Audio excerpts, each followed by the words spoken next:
A new Mortal Kombat is on the horizon. They have been teasing this for months. I wasn't going to get it at first, but when that third trailer, the remake trailer, was announced, I decided to pre order Mortal Kombat 1.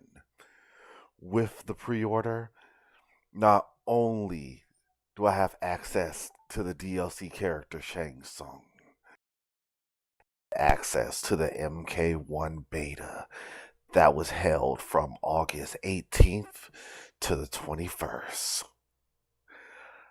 I haven't played too many betas for video games, but out of the ones that I've played, this one wasn't great.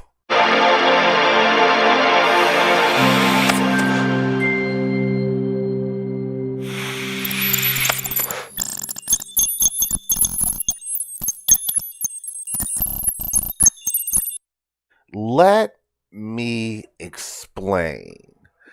The other two betas I played were Soul Calibur 6 and Street Fighter 6. Out of those two, Street Fighter had the best. It had a cool hub world, access to classic Street Fighter games, and it actually went out of its way to explain the game's new mechanics. Soul Calibur and MK1 did not do this with their betas. Soul Calibur just had an online mode and told you to sink or swim.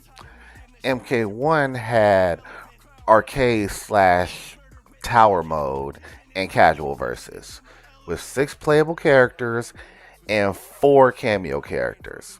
I'll discuss the cameo characters in a minute.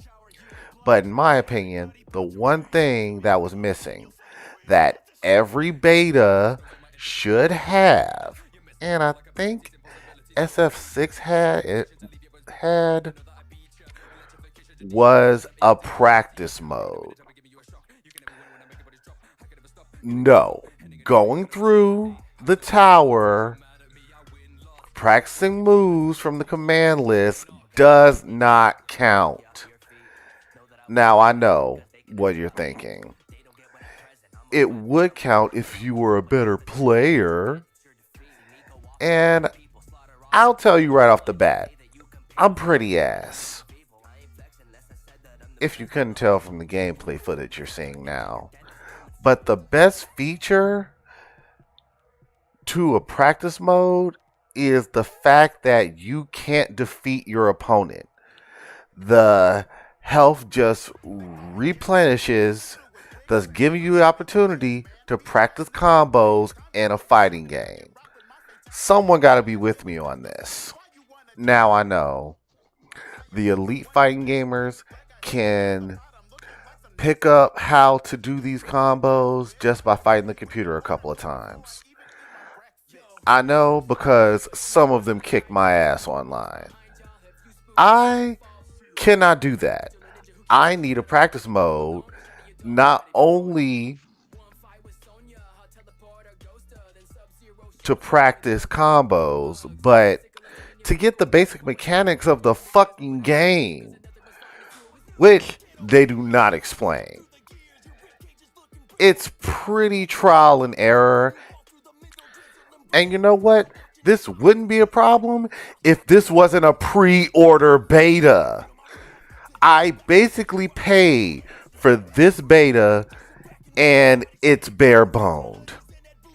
And another thing I didn't like, and I know this is probably nitpicky, and it will probably be in the same game, I just hope it's not, is that in casual versus, they show how many wins and losses you have. The only reason I say this is a problem is because by the third day, players who had a ratio of, like, let's just say 90 wins and 50 losses would automatically decline because my ratio was like 13 and 12. Or there will be players with like 2 wins and 1 loss they would also decline. I say if they're going to do some bullshit like that for brownie points, just show the wins. Or, here's an idea, don't show the ratio at all in casual versus. Save that shit for rank match. The only reason I gripe about this because the game gives you nothing to look at while you're waiting for a match. You can't even practice like you can in Tekken. But then again, it was just the beta. I'll save my gripes about gameplay for when I do an MK1 review. Like, for example, why did they take away Johnny Cage's fireballs? What the fuck was that about? But I digress. I'll just mention one thing that I knew was going to be a problem even before I played this game. Quick question.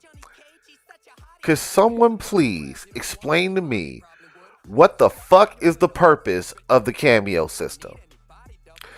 To showcase fighters that could have been in the main game? Honestly, playing the game with this system does not add anything to the gameplay. As a matter of fact, I've seen good players not even use it once. I guess if you time it right, it can extend your combos, but it's really unnecessary. Also, a lot of the moves that the cameos do are fucking useless anyway. Like Jax's ground and pound, for example. When he punches the ground, yeah, it launches your opponent up in the air, but if you're too close, it will launch you up in the air as well. And take off a little bit of health, I might add. Fucking stupid. Kano was by far my favorite out of the 4 cameo players. He had 3 cameo moves like the rest of them, but they were actually fucking useful. And that's another thing. If you're going to copy off games like Marvel vs. Capcom or Dragon Ball FighterZ, can you at least do it right? Why does each cameo player have 3 fucking moves? Sometimes 4. Like, in those games, for example, you pick one move that your assist player can do so you can gain an advantage or start a combo.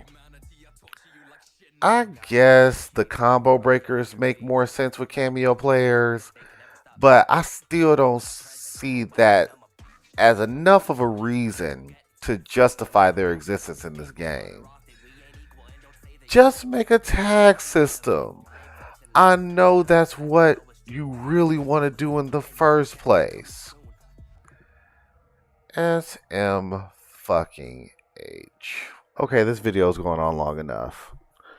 All in all, I am looking forward to this game, despite its shitty beta, which did not deter me nor make me regret my pre-order purchase. I'm just saying they could have done way better. Just with little things like a practice mode, or at least a text tutorial. But I guess you guys were in a rush, so I'm not gonna harp too long on it. Just do better next time. But seriously, why did you choose Sub-Zero over Scorpion for the beta? I mean, what the fuck, NetherRealm?